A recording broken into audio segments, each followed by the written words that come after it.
Alright, here we go, here we go. Alright, let's start this thing.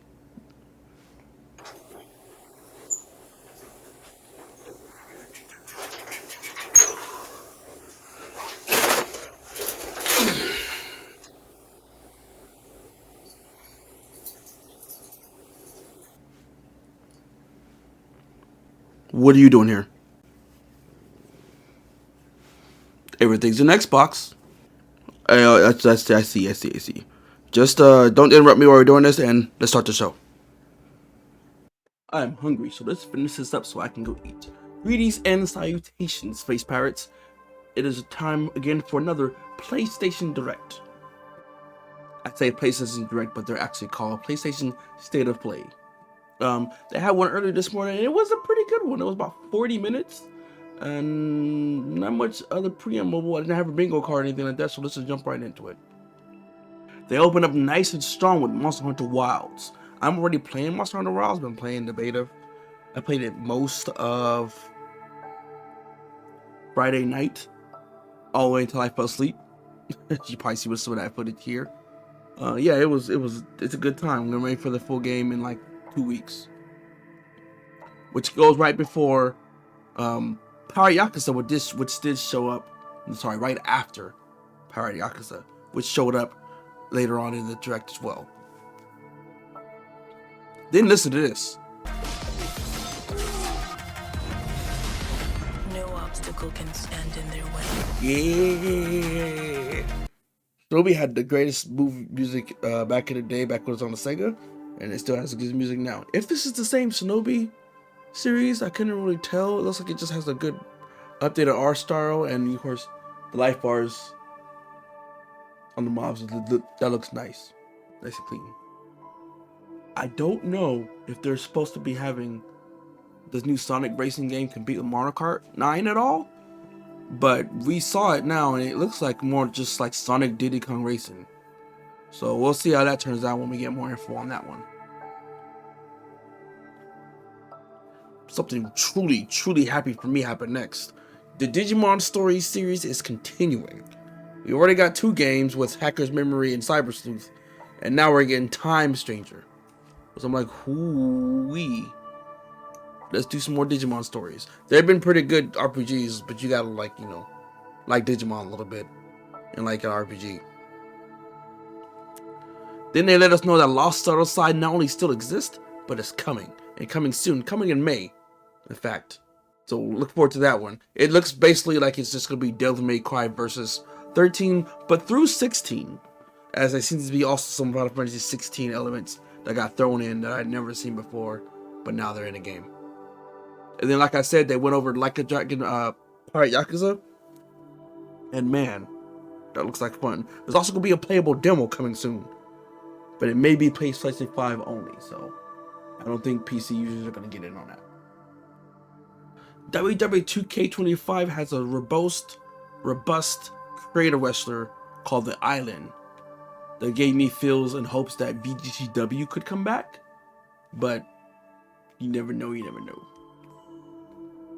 Okay, let's see here. The next one up was Borderlands 4 meta showing.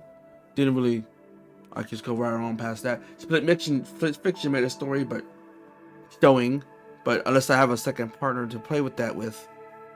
But if I do, that looks like a fun one want to go through.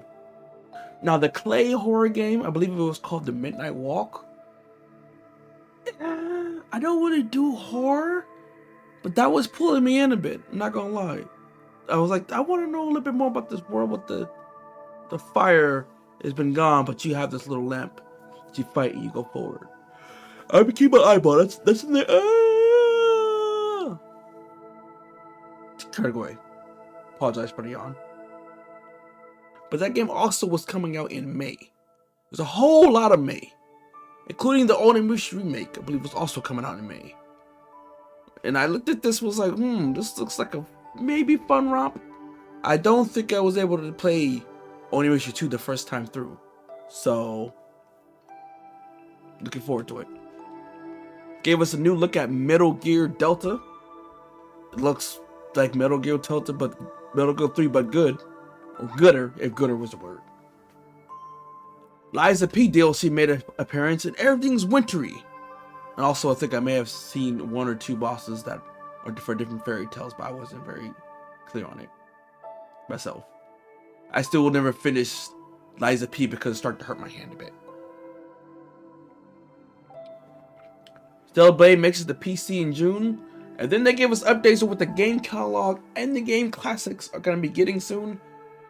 And both of those looked kind of like, I mean, there was like a 1 or 2 thing in there, and that was probably pretty good. I'm probably downing it too much, but there was nothing in there that stood out for me in either of the classics. It was like, oh, we're going to give you all the old Armor cores. It's like, but Fire's Rubicon is fine though.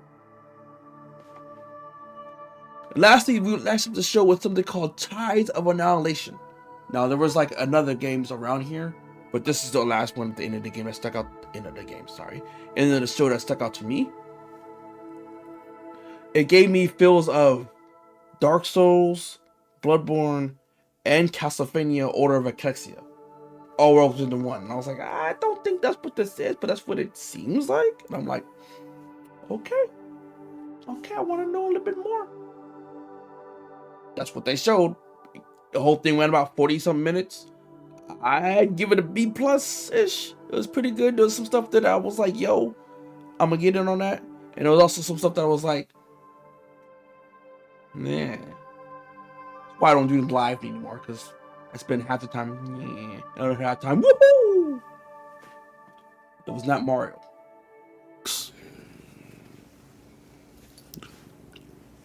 Everything's an Xbox.